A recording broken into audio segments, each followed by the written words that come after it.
And here we are, we're out and about in Soho on a Monday night.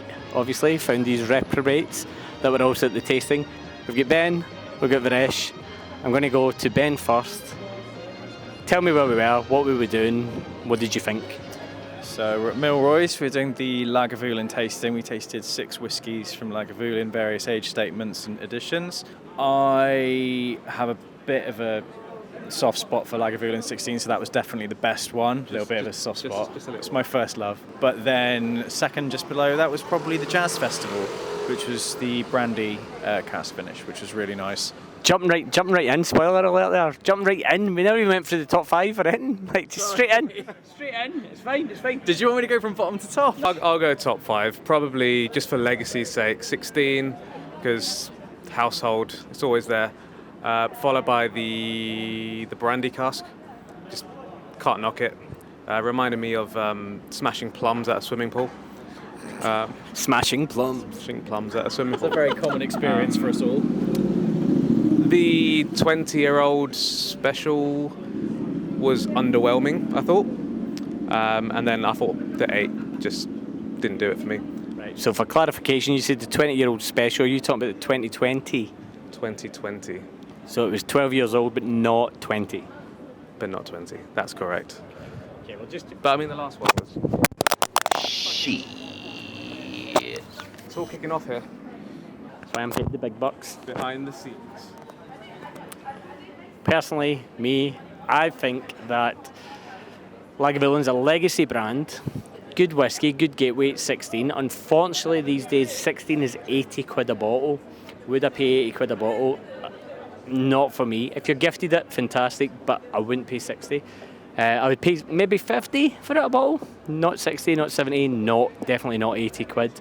The 2020, the 22 special editions, they retail about 110, 140 quid.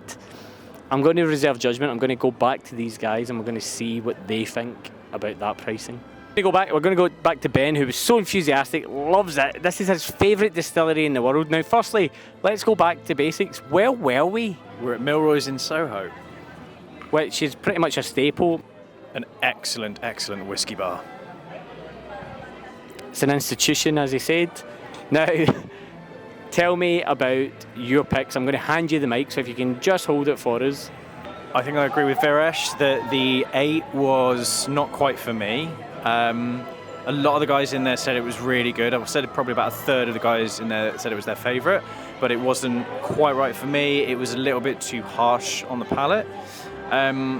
Of the 2 special editions, the 2020 and the 2022, I definitely prefer the 2022. It was a little bit fruitier, and I felt it was just a bit tastier. Then I think the Distillers edition? Distillers 2020. Distillers edition it smelt beautiful, but it was a little bit lighter on the palate. It was nice, but again, not anything blow me away at all. I think the Jazz Festival was really lovely. I think the addition of the brandy cask, it was just a bit more fruity, and it really helped complement the smoke. And then, like I said, like the 16, it's my first love. You just can't beat it. The price point is a little bit questionable now. If we're going back through the order, I'd probably say I'd agree with Ben on the 2020 special. Lovely on the nose, nice and smooth, but didn't really overwhelm me. Not disappointed, but it wasn't the best. The brandy cask does it for me. The 2022, I believe. Brandy cask was the Jazz Festival. The Jazz Festival 22. I said it inside, but it was like having a fruit basket full of loads of plums and prunes and all of the rest of it around a swimming pool, which is super weird, but that's what it reminded me of. Thanks a lot, guys. That was really insightful. I think people watching this for the Christmas picks. If you had, okay, let's say that we're looking at getting one for Christmas, a gift.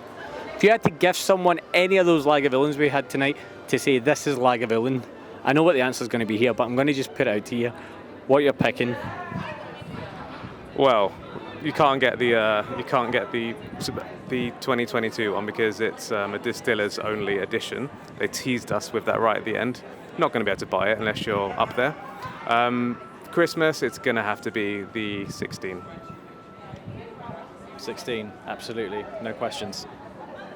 And how did you feel about, just to end it on, not a negative or a positive note, just piece of information that we were given during the tasting, exclusive information from the Lagavulin rep, that the Distillers Edition that's yearly 2020, 2021, 2022 is now going to have no year on it in order to deliver. I don't know if any of you guys got it. What's it to deliver? I couldn't possibly comment in the positive nor the negative around the impression that went around the bar when that piece of information was divulged.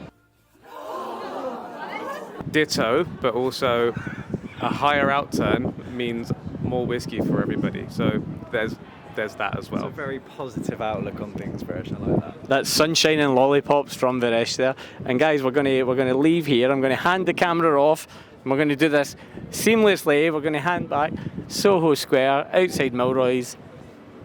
We've been here. You've been there. Drams on the run.